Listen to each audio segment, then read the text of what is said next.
자, 그러면 오늘 2023년 3월 10일 출애굽기 강의 7번째 계명입니다. 간음하지 말라라는 말씀을 가지고 여러분과 함께 나누고자 합니다.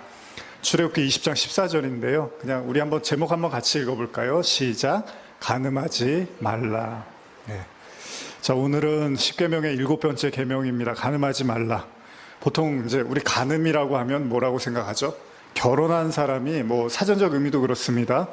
결혼한 사람이 배우자가 아닌 사람과 어떤 육체적인 관계를 가질 때 이를 간음이라고 우리가 지칭을 하고 있습니다. 하나님께서도 10계명을 통해서 4번째 계명까지는 하나님과의 관계와 관련된 계명을 주셨고 5번째 계명부터는 사람과 사람과의 관계, 즉 부모 궁경 그리고 살인을 하지 말라라는 등의 이제 인간의 기본적인 도리에 대해서 말씀을 하셨습니다. 그리고 오늘의 계명은 간음하지 말라라고 말씀을 하십니다. 먼저 우리는요, 구약의 내용들을 통해서 이제 간음에 대한, 지금까지 계속 제가 그렇게 해왔죠. 구약에서는 뭐라고 하는지, 신약에서는 뭐라고 하는지, 예수님 뭐라고 하셨는지 이제 이렇게 또 살펴보고자 합니다. 자, 레위기 20장 10절에서 12절인데요. 한번 읽어볼까요? 시작. 누구든지 남의 아내와 간음하는 자, 곧 그의 이웃의 아내와 간음하는 자는 그 간부와 음부를 반드시 죽일지니라. 누구든지 그의 아버지의 아내와 동침하는 자는 그의 아버지의 하체를 범하였은즉 둘 다 반드시 죽일지니 그들의 피가 자기들에게로 돌아가리라. 누구든지 그의 며느리와 동침하거든 둘 다 반드시 죽일지니 그들이 가증한 일을 행하였음이라. 그들의 피가 자기들에게로 돌아가리라. 레위기 20장 10절 이하에서는요, 간음과 관련해서 구체적인 언급을 하고 있습니다. 그 본문을 다 제가 읽지는 않았어요. 그 아래는 더한 이야기들이 나옵니다. 심지어는 이제 짐승과의 관계까지도 언급을 하고 있습니다. 하나님께서는 부부관계 이외의 다른 사람과의 동침에 대해서 모두 부적절한 관계다라고 명시를 하고 있고 이것은 심판의 대상이라고 말씀하고 있습니다. 그런데 이 간음과 관련해서요, 우리가 일반적으로 아는 부부 사이의 이 부부 이외의 관계에 대해서 금지를 말씀하고도 있지만 성경을 지금 읽은 것도 그렇지만 잘 보시면요, 간음이라는 말이 사용된 구절에서 단순히 그 부부 이외에 바람을 핀다 이 정도의 수준의 이야기만 하고 있는 건 아닙니다. 그리고 또 한 가지는 하나님과 인간 사이의 관계에서도 이 간음에 대한 내용이 연결시켜서 이야기를 하고 있다는 거예요. 예를 들면요, 역대상 5장을 보면 야곱의 맏아들 르우벤에 대한 이야기가 나오는데요, 아울러서 이제 그의 후손에 대한 이야기가 언급이 되고 있습니다. 특히 르우벤은요, 아버지의 침상을 더럽힌 자라고 이야기를 하고 있어요. 이게 무슨 말이냐면 아버지 야곱, 르우벤이 이제 야곱의 아들인데 첫 아들이에요. 그런데 아버지의 첫 빌하와 잠자리를 합니다. 그래서 이것 때문에 장자권을 빼앗기게 돼요. 여하튼 간에 이런 12지파 중에 르우벤 지파, 갓 지파에 대한 언급 이후에 이제 므낫세 지파에 대한 언급을 하고 있어요. 지금 역대상 5장에 대한 이야기를 제가 드리는 겁니다. 여기에 이런 표현이 나오는데 이거 한번 읽어보겠습니다. 5장 25절입니다. 역대상 시작. 그들이 그들의 조상들의 하나님께 범죄하여 하나님이 그들 앞에서 멸하신 그 땅 백성의 신들을 간음하듯 섬긴지라. 자, 보세요. 하나님께서 이스라엘 백성의 모습 속에서 두드러지게 나타나는 하나님을 버리고 이방신을 섬기는 모습에 대해서 간음이라는 표현을 쓰고 있습니다. 사실 구약에서는 이스라엘 백성들의 가장 두드러진 죄악 중에 하나가 우상숭배였는데 이거를 여러 차례 성경에서 강조를 하고 있는데 이는 다른 의미에서 뭐냐, 부부가 서로를 버리고 다른 사람과 간음하는 거다라고 하나님은 이제 표현을 하시는 거예요. 아까 제가 레위기 20장 10절 이하에서 우리는 간음과 관련된 율법의 내용이 구체적으로 기록됐다고 나눴잖아요. 근데 그 내용도 이렇게 쭉 읽어나가다가 마지막 절을 보면 이런 내용이 나오는데요. 20장 27절입니다. 한번 읽어볼까요? 레위기 20장 27절입니다. 시작. 남자나 여자가 접신하거나 박수무당이 되거든 반드시 죽일지니 곧 돌로 그를 치라. 그들의 피가 자기들에게로 돌아가리라. 여기도요, 이 구절을 가만히 보시면 우상숭배잖아요. 박수무당이 된다는 건 다른 신, 귀신을 섬긴다는 거잖아요. 그런 것에 대해서도 간음과 연결시켜서 성경은 이야기를 한다는 거예요. 그러니까 하나님 외에 다른 신을 섬기는 것도 일종의 간음이 될 수 있다는 겁니다. 보편적으로 간음이라는 죄의 성립은 뭐죠? 결혼한 부부 사이에서만 가능한 거잖아요. 결혼을 하지 않았는데 간음이라고 하진 않잖아요. 근데 결혼한 사람이 다른 남자나 여성과 그런 관계를 가지면 우리가 간음이라고 하잖아요. 근데 이 레위기서의 내용을 아까 읽어보신 걸 또 자세히 보면 율법에서는 또 근친상간에 대한 내용도 다루고 있습니다. 그래서 근친상간을 비롯한 어떤 성적인 관계에 대해서도 사실 자세하게 좀 나와 있어요. 아까 그 장을 찾아서 읽어보시면. 근데 간음의 핵심은 뭐죠? 부부 이외의 다른 관계, 즉 부부로서의 약속과 신뢰를 저버린 상태에서의 타인과의 관계는 하나님이 금하고 있고 용납하지 않는다라고 이야기를 하고 있습니다. 그러나 우리가 이미 앞서서도 나눴지만요, 이런 구약의 율법은 단순하게 문자 그대로, 액면 그대로 받아들여 하지 말라라고 하면 하지 말아라, 그러면 처벌받는다라고 이렇게 생각하면 끝나잖아요. 저도 설교 더 할 게 없어요. 살인하지 마십시오. 아이 그럼요, 하지 말아야죠. 그럼 제가 설교할 게 없잖아요. 간음하지 마십시오. 아이 그럼요, 그래야죠. 그럼 끝이잖아요. 그런데 앞서 나눈 부모 공경, 살인, 그리고 오늘의 간음에 이르기까지 보편적으로 생각하면 그다지 어렵지 않은 내용이잖아요. 근데 우리 또한 대부분 부부 이외의 다른 이들과의 관계에 대한 건 다 마땅히 잘못했다고 생각합니다. 이거 교회 안 다니는 사람도 당연하게 여기잖아요. 요새 뭐 결혼지옥 이런 거 많이 하는데, 아니, 내가 남편이 있고 아내가 있는데 다른 여자, 다른 남자 좋아하면 당연히 지옥이 되겠죠, 그 가정은. 그러니까 이거는 교회 안 다니는 사람도 다 아는 얘기예요. 그런데 여기에서 여러분, 여기서 끝나면 그냥 도덕적인 율법적인 얘기로 제가 마치면 끝이에요. 아이 여러분 절대 간음하지 마십시오. 예, 끝. 그런데 예수님이 이야기를 하신 걸 들어보면 또 얘기가 복잡해지기 시작합니다. 이 단순해 보이는 율법이요, 예수님의 말씀 때문에 한 번 더 생각해 보게 된다는 거예요. 우리가 잘 아는 요한복음 8장, 제가 좋아하는 구절이기도 한데요. 이 8장은 뭐죠? 간음을 하다가 어떤 여인이 현장에 붙잡혀서 발각이 돼서 예수님 앞에 내팽개쳐집니다. 이 여인이 등장을 합니다. 제가 이거 자주 설교를 했던 예전의 내용이잖아요. 한번 살펴볼까요? 요한복음 8장 3절에서 9절입니다. 같이 한번 천천히 읽어보겠습니다. 서기관들과 바리새인들이 음행 중에 잡힌 여자를 끌고 와서 가운데 세우고 예수께 말하되 선생이여, 이 여자가 간음하다가 현장에서 잡혔나이다. 모세는 율법에 이러한 여자를 돌로 치라 명하였거니와 선생은 어떻게 말하겠나이까? 그들이 이렇게 말함은 고발할 조건을 얻고자 하여 예수를 시험함이로라. 예수께서 몸을 굽히사 손가락으로 땅에 쓰시니. 여기까지만 먼저 읽겠습니다. 한 여자가 간음하다가 현장에 붙잡혀서 예수님 앞에 딱 내팽개쳐 칩니다. 사람들이 묻습니다. 자, 모세는 이런 여자를 보면 죽이라고 했습니다. 돌을 쳐서 죽여라고 했는데 선생은 어떻게 할 겁니까? 예수님한테 묻는 거예요. 예수님한테 이렇게 묻는 이유는 예수님을 고발하려고 했대요. 근데 예수님이 갑자기 땅바닥에다가 뭐를 쓰십니다. 그쵸? 그리고 나서 어떤 일이 일어났냐 한번 읽어보겠습니다. 7절이합니다. 시작. 그들이 묻기를 마지 아니하는지라.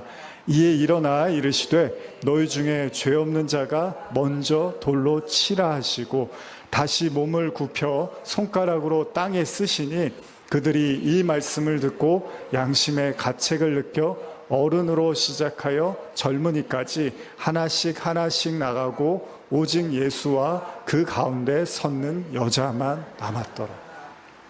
사실은요, 예수님의 이러한 본문들로 인해서 십계명의 율법을요, 단순히 도덕적, 윤리적 차원에서만 읽고 해석하는데 그칠 수 없다는 겁니다. 왜냐하면 하나님께서도 단순한 처벌을 목적으로 금지하고자 했다면요, 여러분 예수님이 어떻게 하셔야 되죠? 이런 여자가 오면은 예수님이 제일 앞장서서 돌을 던져야 돼요.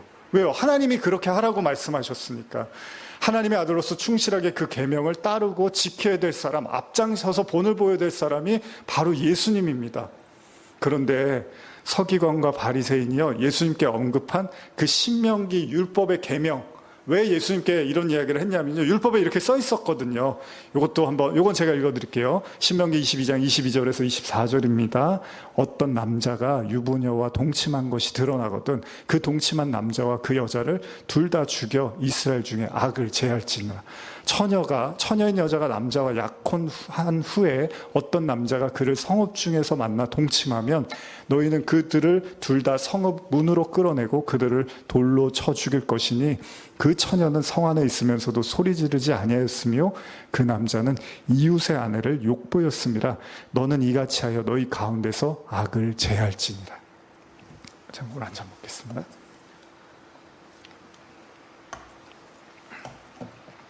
지금 읽은 것처럼 돌로 쳐 죽이라는 거예요. 간음하며. 근데 예수님은 이 말씀을 어떻게 하시죠? 이행하시나요? 이행하지 않으십니다. 오히려 간음한 여인을 보호해 주시기라도 하듯이 그녀를 향해서 돌을 던지려고 하는, 처벌하고자 하는 사람들의 마음을 돌이키도록 땅바닥에 뭐라고 쓰십니다. 근데 무슨 내용인지는 몰라요. 추측만 하는 거예요. 뭐 이런 얘기들이 있어요. 가끔 주석 보면 그 사람들이 지은 죄들을 막 바닥에 쓰시는 거예요. 자기가 자기 죄를 보고서 이제 함부로 그 여자를 못 하는 거죠. 처벌을 못 하는 거죠. 사람들이 갑자기 돌을 내려놓고 자리를 떠나가기 시작합니다. 사실 우리는 이런 예수님의 모습이 낯설지는 않습니다. 이미 안식에 대한 계명을 나눌 때도 어땠죠? 예수님이요, 특별히 안식일에 대해서 뭐라 그러셨죠? 사람이 안식일을 위해서 있는 게 아니라 안식일이 사람을 위해서 있는 거라 그랬잖아요. 그리고는 예수님이요, 굳이 안식일날 사람을 고치세요. 병든 사람을 고쳐주세요. 왜?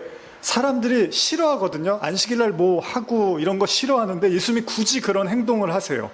사람들의 지탄의 대상이 될 줄 알면서도 말입니다. 예수님에게 중요한 건 율법이 아닙니다. 바로 사람이라는 거죠. 왜냐하면 그는 사람을 구하러 오신 분이잖아요. 이런 예수님의 모습은요, 방금 읽은 요한복음 8장에도 계속되는 거예요. 아마도 사람들은 기대했을 거예요. 간음한 여자가 예수님 앞에 딱 서 있으니까 아무리 자기가 하나님의 아들이라고 해도 요상한 행동을 많이 하고 다녔는데 이제 저렇게 현장에서 발각이 돼서 붙잡혀온 여인한테는 똑같이 우리처럼 돌을 들어서 던져서 죽이려고 할 거야 라고 생각을 했는데 또 이상한 행동을 하시면서 그 여인을 보호하시더라는 겁니다. 유대인들에게 또다시 충격이 된 거예요. 예수님은 어떤 생각에서 이런 행동을 하셨을까요? 하나님의 아들로서 하나님의 계명을 가장 충실히 이행해야 될 그 예수님이 어쩌면 아무렇지도 않게 율법을 어기고 심지어는 무시하는 것처럼 보이기까지 합니다. 그것도 간음이라는 십계명에 쓰여진 확실한 죄목이 있는 여인이었는데 예수님의 관심은 여인에 대한 처벌이 아니라 여인에 대한 보호와 구원이었다는 겁니다. 어떻게 생각하십니까? 그럼 구약의 말씀을 뭐예요? 예수님이 이런 식으로 어겨버리시면 구약의 말씀에 의미가 없잖아요. 하나님의 아들이라는 사람이 이렇게 행동하면 그렇잖아요. 뭐 회사에 사장이 있는데 룰이 있는데 사장의 아들이 그걸 다 깨버려. 그러면 직원들이 지키고 싶겠습니까? 아니잖아요. 요한복음 8장 10절에서 11절 한번 예수님의 모습을 계속 보겠습니다. 시작. 예수께서 일어나사 여자야 왜 아무도 없는 것을 보시고 이르시되 여자여 너를 고발하던 그들이 어디 있느냐 너를 정죄한 자가 없느냐 대답하되 주여 없나이다. 예수께서 이르시되 나도 너를 정죄하지 아니하노니 가서 다시는 죄를 범하지 말라 하시니라. 더 놀랍지 않습니까? 기가 막힌 얘기를 하세요. 아니 간음하다가 붙잡힌 여자한테 예수님이 나도 너를 정죄하지 않겠다고 말씀을 하십니다.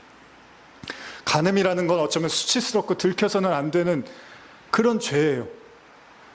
그 여인의 모습을 한번 상상해 보세요. 머리채를 잡혀서 막 끌려 나왔을 거죠. 헝클어진 머리와 옷도 제대로 입지를 못하고 그렇게 어떻게 보면 정말 부끄러운 모습으로 사람들이 나를 다 보고 있겠구나. 영락없이 나는 죽었겠구나. 난 이렇게 지옥에 떨어지겠구나.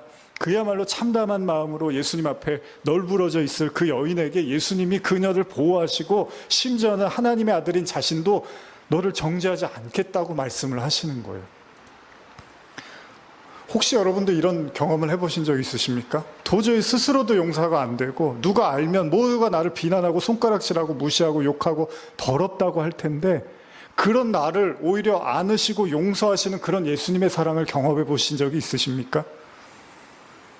물론 그렇다고 여인의 모든 행동이 다 정당화될 수 있는 건 아닙니다. 만일 간음을 통해서 누군가에게 상처와 아픔을 주었다면 여인 역시도 이러한 이 죄에 대한 대가를 치러야 되는 게 맞습니다. 그럼에도 예수님은 자신 앞에 나온 사람을 심판하시는데 그 목적이 있지는 않더라는 겁니다. 어쩌면 예수님의 이런 행동은요, 십계명을 보고 구약의 율법을 읽어온 우리에게는 조금 혼란을 줄 수 있습니다. 다시 구약으로 돌아가 보면요, 간음과 관련해서 큰 죄를 저지른 한 사람이 있습니다. 누구죠? 제가 자주 이야기하는 사무엘 하에 등장하는 다윗이잖아요. 다윗은 구약에서 대표적으로 간음을 한 사람이잖아요. 우리가 잘 아는 것처럼 왕이 된 이후에 군인들이 암몬 족속과의 전쟁을 치르러 전쟁에 나간 그 중에 다윗은 왕궁에 머무르던 중에 어느 날 늦잠을 자고서 왕궁에 이렇게 옥상을 거닐고 있는데 한 여인이 저쪽에서 목욕을 하고 있는 거예요. 그걸 보고 있다 보니까 마음을 뺏긴 거죠. 그 여인과 동침하고 싶은 마음에 그 여인을 데리고 와서 동침하고, 심지어는 그 여인의 남편이 있다는 걸 알고서 그 남편을 죽이기 위한 계획을 짜서 결국은 성공을 합니다. 구약의 율법대로라면요, 간음한 거고요, 살인도 했고요, 심지어는 앞으로 나오는 거짓 증언도 한 거고요, 내 이웃의 집을 탐내지 말라는 이 증언 4개를 다 지키지 못한 그야말로 치명적인 범죄를 저지른 것이 다윗입니다. 그러나 하나님은 그가 하나님을 사랑하고 또한 하나님 역시 그를 아끼신다고 해서 어떻죠? 죄를 넘어가는 건 아닙니다. 오늘 내용이 좀 이 부분이 중요하거든요. 사실 간음 자체에 대한 내용보다 오늘 제가 강조하고 싶은 건 하나님이 인간의 죄에 대해서 어떻게 반응하느냐에 대한 얘기를 하고 싶은 건데요. 어떻게 하나님 말씀하신, 제가 읽어드릴게요. 현대어 성경인데 사무엘하 12장 7절에서 12절인데 요거 좀 긴데 한번 설교 듣듯이 천천히 들어보세요. 다윗이 범죄를 하고서 하나님이 나단이라는 선지자를 다윗에게 보내십니다. 이때 나단이 이제 말을 하는 거예요. 한번 들어보세요. 이때 나단이 다윗의 얼굴을 내려다보면서 입을 열었다. 그 사람은 바로 임금님이십니다. 이스라엘의 하나님 여호와께서는 임금님에게 이렇게 말씀하셨습니다. 내가 너를 양치는 목장에서 불러 이스라엘 왕으로 기름 부어 세웠고 너를 잡아 죽이려고 온갖 음모와 술수책을 다 쓰던 사울의 소나기에서도 너를 항상 살려주었다. 나는 내 상전 사울의 왕궁도 내게 넘겨주었고 그의 궁녀들만이 아니라 그의 딸까지 내 아내로 삼아주었고 너를 유다와 이스라엘 왕으로 세워주었다. 이것으로 부족해서 내게 더 무슨 소원이 있었다면 무엇이든지 들어주었을 것이다. 그런데 내가 어째서 나의 뜻을 무시하고 나를 욕되게 하느냐? 너는 남의 아내를 빼앗기 위해서 그 남편을 칼로 쳐 죽였다. 그것도 암몬 족속의 칼을 이용하여 교묘히 너의 죄를 숨기면서 그를 살해하였다. 내가 나를 업신여기고 내 욕망을 채우기 위하여 간음과 살인으로 모든 사람을 속이고 햇사람 우리아의 아내를 내 아내로 삼았으니 이제부터 앞으로 영영 내 집안에서 칼에 맞아 죽는 사람들이 끊어지지 않을 것이다. 특별히 내가 내 생전에 내릴 재앙을 똑똑히 들어라. 내가 낳은 자식들은 끊임없이 내게 재앙을 일으키도록 하겠다. 내 생전에 너의 아내들을 빼앗아 다른 사람에게 주면 그가 대낮에 내 아내들을 데리고 잘 것이다. 너는 아무도 모르게 그런 일을 감쪽하지 저질렀으나 나는 대낮에 세상이 다 알도록 퍼뜨려서 온 이스라엘이 다 구경하도록 하겠다. 무섭죠? 다윗이 저지른 간음과 살인죄는요, 결국 그의 아들들을 통해서 참으로 고통스러운 나날들을 보내게 합니다. 다윗의 삶이 우리의 삶과 무관하지 않다면요, 어쩌면 저와 여러분들의 인생도요, 우리의 죄의 결과물일 수도 있습니다. 그렇게 하나님을 사랑하고 하나님이 사랑했던 다윗도요, 하나님이 그 죄에 대해서는 끝까지 물으셨다는 거예요. 이 얘기는 뭐냐? 저와 여러분들도 알게 모르게 지었던 죄악들이잖아요. 우리는 다 요새 아주 난리잖아요. 그런 드라마들, 뭐 복수하고 뭐 학폭 이런 거. 본인들은 지나가서 했는지도 모르는데 받은 사람들은 끙끙 앓고 사는 거죠. 모르잖아요. 우리도 언제 갑질하고 살았는지. 뭐 우리는 항상 의리였다고만 생각하지만 우리 자신도 어느 때 갑질하고 살았는지 모르는 거잖아요. 하나님은 어쩌면 저와 여러분들 다윗처럼 우리는 시간이 많이 흘러서 까맣게 잊고 살지는 모르지만 하나님은 그런 우리의 죄의 결과물들을 때때로 우리의 삶에 보이도록, 때로는 보이지 않도록 나타내시는지도 몰라요. 왜냐하면 다윗이 그랬으니까. 그 대단한 다윗도 그랬으니까. 그러기에 전도서의 솔로몬의 고백처럼요, 인간의 삶의 내용을 뭐라고 하죠? 불교에서도 그런 말을 하지만 솔로몬도 그런 말을 해요. 인간의 삶은 고통, 고난이다라는 말을 한단 말이에요. 다윗의 이 죄는요, 정말로 다윗에게 힘겨운 삶의 연속 속에 놓이게 합니다. 그러나 중요한 사실이 있을지도 모릅니다. 앞서 예수님이 가늠한 여인을 보호해 주셨던 것처럼 하나님은 무서운 분인데 예수님은 너그러우신 분이어서가 아니라 하나님이나 예수님이나 동일한 마음이 있을 거라는 거예요. 왜냐하면 아버지는 무섭고 아들은 너그러우면 여러분은 하나님 믿으세요? 예수님 믿으세요? 그럼 또 종교가 나눠져야 되잖아요. 나는 하나님 믿어. 난 예수님 믿어. 아들이잖아요. 예수님 하나잖아요. 기독교는. 그러면 같은 마음이시라는 거잖아요. 히브리서 12장 4절에서 11절인데요. 천천히 한번 읽어볼까요? 너희가 죄와 싸우되 아직 피 흘리까지는 대항하지 아니. 사실 이 구절이 되게 중요하거든요. 우리가 많이 잊고 있는데 은혜를 강조하다 보면 많이 있는 구절인데 하나님은 우리가 죄와 싸우기를 원하시는데 어느 정도 싸우기를 원하냐면 피 흘리기까지 싸우기를 원하신다는 거예요. 계속 읽어보겠습니다. 또 아들들에게 권하는 것 같이 너희에게 권면하신 말씀도 잊었도다. 일렀을 때 내 아들아 주의 징계하심을 경히 여기지 말며 그에게 꾸지람을 받을 때 낙심하지 말라. 주께서 그 사랑하시는 자를 징계하시고 그가 받아들이시는 아들마다 채찍질 함이니라 하셨으니. 아들이 잘못을 하면 용서를 하는 게 부모의 도리이기도 하지만 동일하게 그 용서를 통해서 그 죄가 뭔지를 깨닫게 하는 것도 부모의 역할이라는 겁니다. 기독교를 잘못 이해하면 하나님은 다 용서해 주신대, 이렇게 기독교를 이해해버린 사람들이 기독교를 비난할 수밖에 없어요. 밖에서 나쁜 짓 다 해도 하나님이 용서해 주신대, 끝! 그러니까 기독교인들이 이중 인격자로 보게 되는 거죠. 아니에요. 하나님은 여러분들이 자녀가 있는데 뭐 밖에 나가서 나쁜 짓을 하고 들어와요. 그렇다고 우리가 자녀로 삼지 않지는 않잖아요. 그러나 그 행동을 더 이상 하지 못하도록 훈계를 하고 깨닫게 하는 것도 부모의 역할이라는 겁니다. 7절 이하 계속 읽어보겠습니다. 너희가 참음은 징계를 받기 위함이라 하나님이 아들과 같이 너희를 대우하시나니 어찌 아버지가 징계하지 않는 아들이 있으리요. 징계는 다 받는 것이거늘 너희에게 없으면 사생자요 친아들이 아니니라.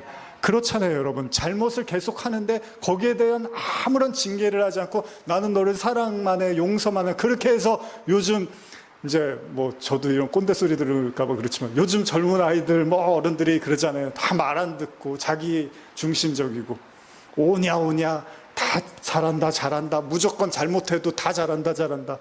뭐 저희 때도 그런 얘기 다 들었지만요. 그걸 성경은 사생아라고 하는 거예요.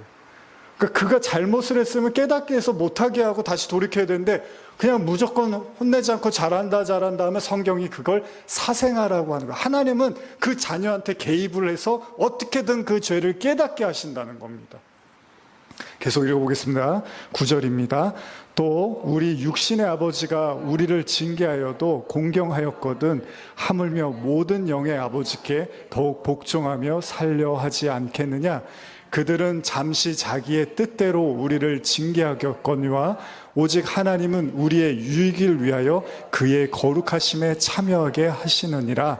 무릇 징계가 당시에는 즐거워 보이지 않고 슬퍼 보이나 후에 그로 말미암아 연단받은 자들은 의와 평강의 열매를 맺느니라. 여기 우리 교회 이름이 나와요. 징계가 당시에는 즐거워 보이지 않고 슬퍼 보이나 그로 말미암아 연단받은 자들은 의와 평강의 열매를 맺는데요. 어쩌면 십계명을 비롯한 율법을 비롯해서 하나님이 우리에게 말씀하시고자 하는 것은 단순한 처벌의 목적이 아니라는 겁니다. 진짜 중요한 게 뭐죠?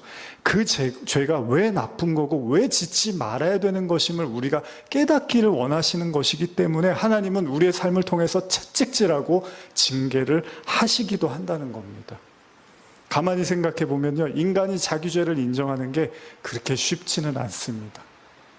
아마 여러분들도 때때로 자신에게서나 타인에게서 그런 걸 많이 느끼실 겁니다. 왜 저 사람은 자기의 잘못을 인정하지 않지? 왜 나는 이렇게 내 잘못을 인정하기가 어렵지? 사실은요, 인간은 자기의 잘못을 쉽게 인정할 수가 없어요. 우리 그 항소라는 거 있잖아요. 법원에서 뭐 잘못을 했는데 징역 몇 년. 나는 그 정도는 아니에요. 항소하잖아요. 그래서 3심제로 해서 대법원까지 가잖아요.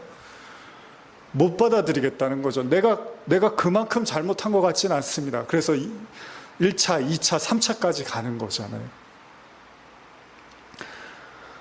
어렵습니다. 여러분들이 어떤 잘못을 저질렀는데 하나님이 네가 잘못한 죄의 대가가 이만큼이야 라고 말했을 때 그걸 딱 받아들이기가 쉽지 않을 수도 있어요, 여러분. 왜냐하면 우리에게 실질적으로 하나님이 직접적으로 말씀하시진 않잖아요. 우리가 어떤 잘못을 저지르면 바로 이거는 이만큼 죄진 거야 이렇게 말씀하시지 않잖아요. 근데 어느 날 여러분들이 그게 그렇게 잘못된 거예요, 하나님?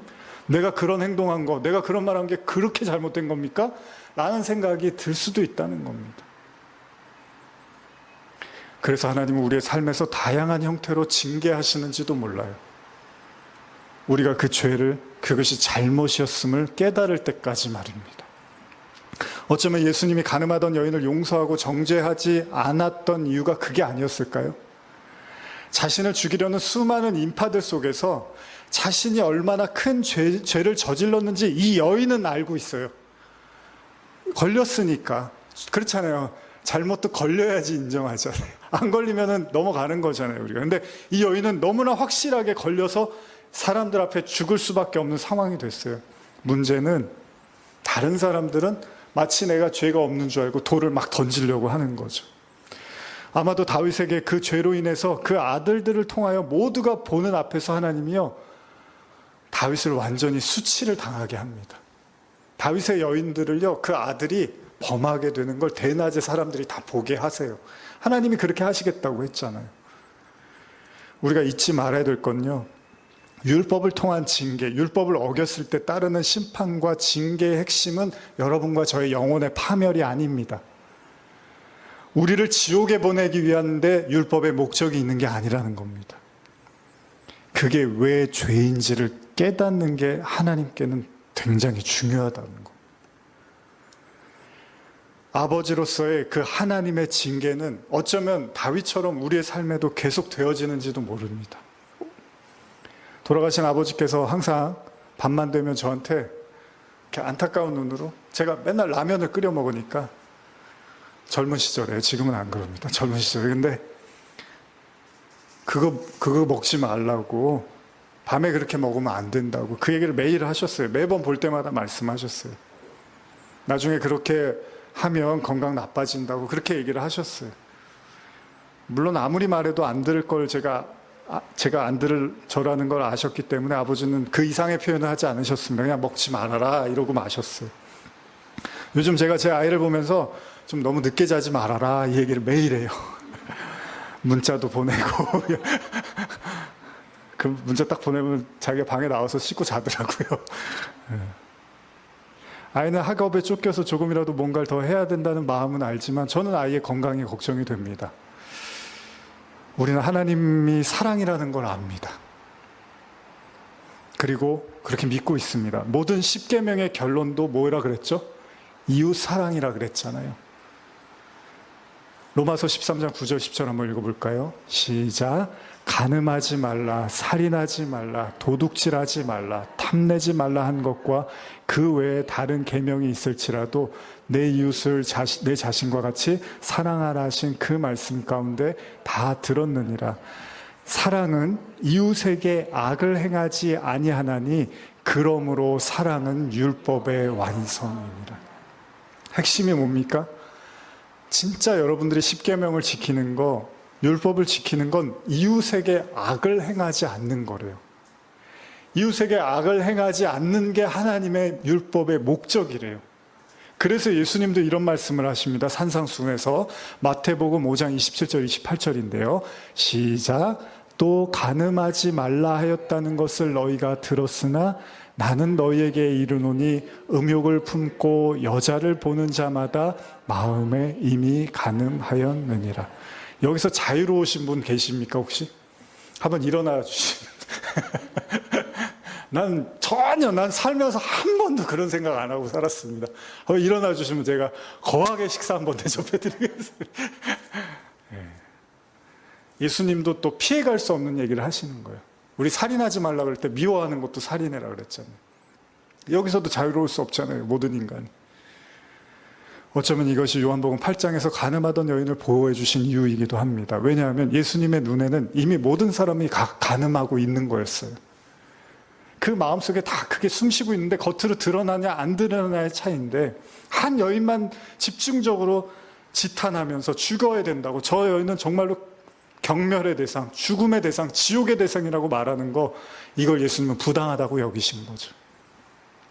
미워하는 것도 살인이라고 말씀하셨던 예수님, 그분의 저희는 뭡니까? 율법은 누군가를 지탄해서 겁주고 경멸해서 심판하고 지옥으로 몰고 가게 하는 것이 목적이 아니라 자신의 행동을 통해서 누군가에게 악을 행하게 됨을 깨닫고 회개해서 하나님의 참사랑을 배우라는데 그 목적이 있음을 예수님은 우리에게 말씀하고 싶었던 거죠.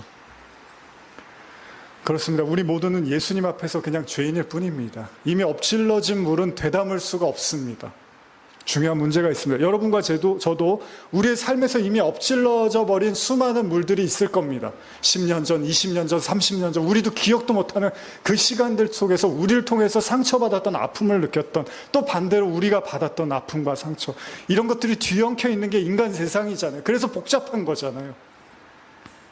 그러나 그 시간들을 통해서 우리가 반드시 깨달아야 될 것, 그게 죄였다라는 것, 그리고 그로 인해서 누군가 아픔을 경험했다면 우리가 참회하는 것, 그리고 현재, 그리고 미래는 우리가 바꿔나갈 수가 있잖아요. 과거는 어떻게 할 수 없지만. 자신의 범죄로 하나님의 따가운 질책을 들은 다윗에 대한 성경 이야기를 읽어드리면서 마무리하려고 하는데요. 제가 한번 읽어드릴게요. 사무엘하 12장 13절입니다. 다윗이 이제 자기가 죄를 지니까 이제 그제서야 하나님 앞에 회개를 하는데, 참 그렇습니다. 이 죄가 드러나면 사람이 회개를 하는데 안 드러나면 그냥 넘어가려고 하는 인간의 습성이 있습니다. 그러니까 여러분과 제 죄가 드러나더라도 너무 힘들어하지 마세요. 왜냐하면 그래야지 우리가 하나님 앞에 회개하고 올바로 설 수 있는 기회를 하나님이 제공하시는 거기도 하니까, 성경에서 또 교회에서 예배당에서 설교에서 우리의 죄를 지적할 때 그걸 우리가 인정하는 것도 우리에게 더욱더 복이 될 수 있는 겁니다. 제가 읽어보겠습니다. 다윗이 나단에게 이르되 내가 여호와께 죄를 범하였노라 하매 나단이 다윗에게 말하되 여호와께서 또 당신의 죄를 사하셨나니 당신이 죽지 아니하려니와 이 일로 말미암아 여호와의 원수가 크게 비방할 거리를 얻게 하였으니 당신이 낳은 아이가 반드시 죽으리이다 하고, 나단이 자기 집으로 돌아가니라. 우리아의 아내가 다윗에게 낳은 아이를 여호와께서 치심에 심히 앓는지라. 다윗이 그 아이를 위하여 하나님께 간구하되 다윗이 금식하고 안에 들어가서 밤새도록 땅에 엎드렸으니 그 집에 늙은 자들이 그 곁에 서서 다윗을 땅에서 일으키려 하되 왕이 듣지 아니하고 그것들과 더불어 먹지도 아니하더라. 여기 보면요, 중요한 표현이 있습니다. 13절을 제가 다시 한번 보면, 다윗이 나단에게 이르되 내가 여호와께 죄를 범하였노라 하며 나단이 다윗에게 말하되 여호와께서도 당신의 죄를 사하셨나니 당신이 죽지 아니하려리. 하나님이 죄를 사하셨대요. 오늘날 이제 그리스도인들이 심각하게 착각하고 있는 지점이, 죄를 사하셨으니까 이제 그 죄에 대해서 안 묻고 그냥 넘어가신다는 얘기가 아닙니다. 분명히 해서 죄를 사하셨다 그러면 이제 다윗이 문제 없이 살아야 되잖아요. 근데 다윗이 앞으로 이제 기다리는 고통이 있단 말이에요. 자기 죄 때문에. 그래서 자기 아들들 때문에 고난을 받잖아요. 무슨 이야기입니까? 우리가 하나님께 회개하고 용서를 구하면 하나님이 구원에 대해서 이 문제를 더 이상 거론하지는 않겠다는 거잖아요. 죄를 사한다는 건 그런 거잖아요. 이것 때문에 구원을 못 받게 하지는 않겠다는 거예요. 그러나 이 죄가 무엇인지를 분명히 인생을 통해서 가리키고, 이 죄 때문에 누군가 얼마나 많은 고통과 아픔과 상처를 받았는지에 대한 그 죄의 무게는 묻겠다는 겁니다. 왜요? 내가 이웃에게 악을 행한 것에 대해서, 여러분 저희 어머니도 그런 표현 잘 쓰시는데, 당해보지 않은 사람은 모른다는 말 있죠. 역지사지라 그러죠. 내가 누구에게 악을 행했는데 내가 몰라요. 그 사람이 그것 때문에 얼마나 고통스러워할지는. 그 사람의 입장이 돼보기 전에는 모르는 거잖아요, 사실. 그렇잖아요, 그렇죠? 누가 아파요. 근데 그 사람이 아픈 만큼의 내가 똑같이 아파본 적이 없으면 모르는 거예요. 그 사람이 겪는 고통 뭐 다 똑같은 얘기입니다. 역지사지가 그런 거잖아요. 그러면 하나님이 율법에서 왜 구약에서는 이에는 이라고 하셨냐 하면 나쁜 얘기가 아니에요. 우리가 그거 나쁘게 듣는데, 이에는 이라는 건 내가 누구를 아프게 했는데 똑같이 내가 그걸 겪어야지 그 사람이 얼마나 아픈지를 알 거 아니에요. 그래야지 내가 회개를 할 거 아니에요. 근데 무조건 하나님이 용서해 주셨대. 나는 이제 자유야. 나는 이제 죄로부터 해방됐어. 이러고 다니면 그 아픔을 겪었던 사람의 눈에는 얼마나 그게 괴롭고 밉겠습니까? 심지어 하나님까지도 미워지겠죠. 이에는 이가 어떤 의미에서 나쁜 게 아니에요. 내가 똑같이 그것을 겪음으로 말미암아 이 사람이 나 때문에 이렇게까지 힘들었겠구나라는 걸 인정하게 되면서 진짜 회개를 하게 되겠죠. 하나님이 회개하면 70번씩 7번씩 70번이라도 용서하라고 하셨어요. 맞아요. 하나님께 회개하는 자는 다 하나님이 용서해 주세요. 그러나 그 죄의 무게를 가르치신다는 거예요. 그냥 쉽게 회개하고 끝내버리는 게 아니라 저와 여러분들의 인생을 살면서 내 죄가 그에게 그렇게까지 아픔을 줬겠구나. 내 그 잘못이 그에게 그렇게까지 고통을 줬겠구나 하는 걸 내가 몸소 깨달을 때 하나님이 우리를 아까 뭐라고 해요? 의와 평강으로 인도하신다고 그러죠. 하나님의 회초리와 가르침을 통해서 그래, 이게 이웃에게 악을 행하는 것이었구나라는 걸 알게 될 때 그제서야 우리가 진짜 이웃을 끌어안고 사랑해 줄 수 있는 마음이 생기겠죠. 어쩌면 우리의 인생은 우리가 지었던 죄들에 대한 연속성 속에 우리는 있는지도 몰라요. 그러나 좌절하지 마십시오. 하나님은 우리를 용서하시고 또 우리에게 그 죄를 가리킴으로 말미암아 진짜 하나님의 자녀답게 품어주고 사랑할 수 있는 하나님의 사람으로 세워 가시는 거겠죠. 혹시 여러분들의 마음속에 여러분들을 괴롭히고 있는 후회와, 지난주에도 그런 기도를 나눴었는데, 여러분들 마음속 깊은 곳에 여러분들을 두렵게 하고 후회스럽게 하고 잊혀지지 않는 어떤 그런 마음들의 불편함이 있으십니까? 하나님 앞에 다 내려놓으십시오. 그리고 기도하시고 하나님의 용서를 구하십시오. 그리고 그것이 누군가에게 많은 아픔과 상처를 줬다면 그를 위해서도 기도하면서 하나님의 그 은혜 속에서 조금씩 자라나가고 회복되어져 가기를 간절히 소원합니다. 우리는 간음하지 말라는 말씀 통해서 두 가지를 배웁니다. 첫째는 하나님의 징계는 우리의 멸망을 위해서 징계하시는 게 아닙니다. 오히려 우리가 회개하고 돌이키고 그 죄가 뭔지를 깨달음으로 말미암아 진정한 사랑에 이르게 하기 위하신 겁니다. 그리고 또한 우리의 삶 속에서 혹시나 잊어버렸던, 지나쳤던 우리의 죄악들을 하나님이 깨닫게 하실 때 여러분들이 하나님 앞에 겸손히 무릎 꿇고 나가면 하나님이 우리를 또한 받아주시고 새롭게 하실 줄을 믿습니다. 복수가 문화의 컨텐츠의 어떤 중요한 아이콘이 되고 있는 것 같아요. 복수하는 것. 사람은 누구나 다 이런저런 또 실수를 하고 삽니다.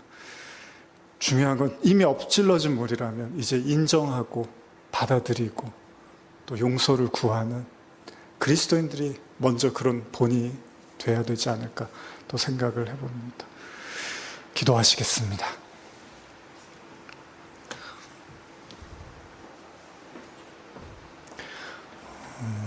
우리 잠깐 반주에 맞춰서 우리 기도할 때 혹시나 여러분들의 삶을 통해서 우리 사순절 보내고 있는데 진정한 회개는 진짜 그 죄의 무게와 깊이를 아는 거겠죠. 단순히 입으로만 용서를 구하는 게 회개는 아닐 겁니다.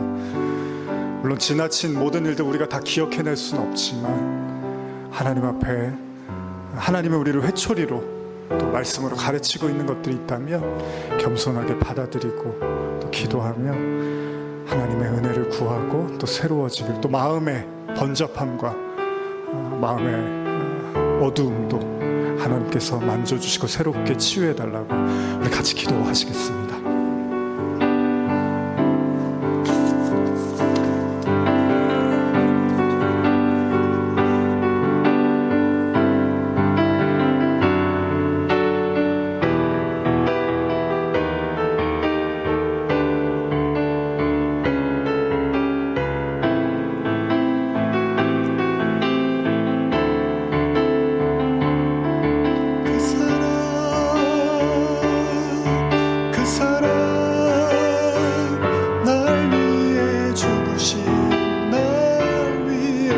다시 사신 예수 그리스도, 다시 오실 그 사랑, 죽음도 생명도 천사도 하늘의 어떤 권세도 끊을 수 없는 영원한 그 사랑 예수. 아버지 사랑 내가 노래해, 아버지 은혜 내가 노래해. 그 사랑 변함없으신, 거짓 없으신, 성실하신 그 사랑. 상한 갈 때 걷지 않으시는, 꺼져가는 등불 끄지 않는 그 사랑, 변함없으신, 거짓 없으신, 성실하신 그 사랑.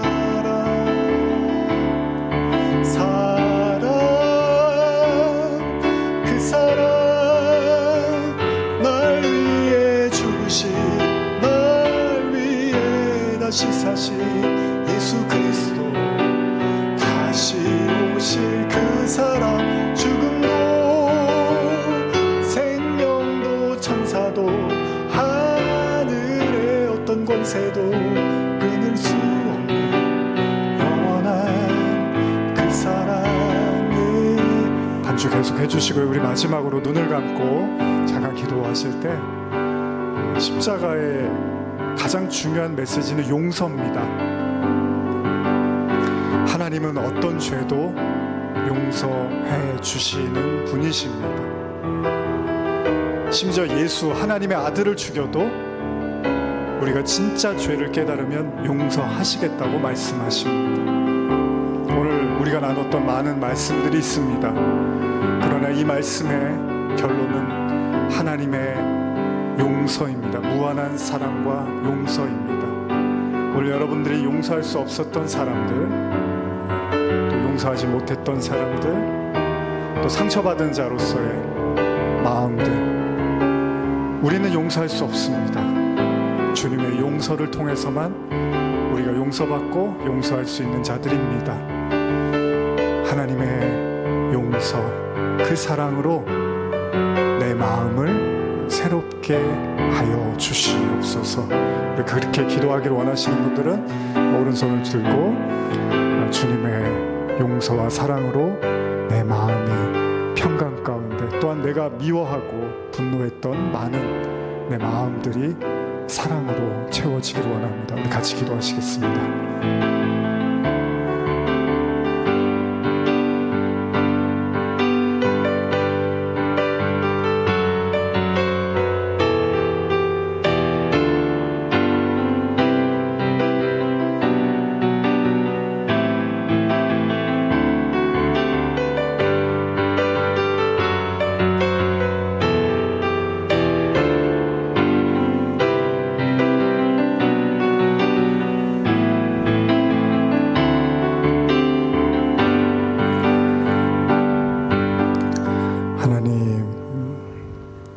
우리는 피해자이기도 하고 또 가해자이기도 합니다.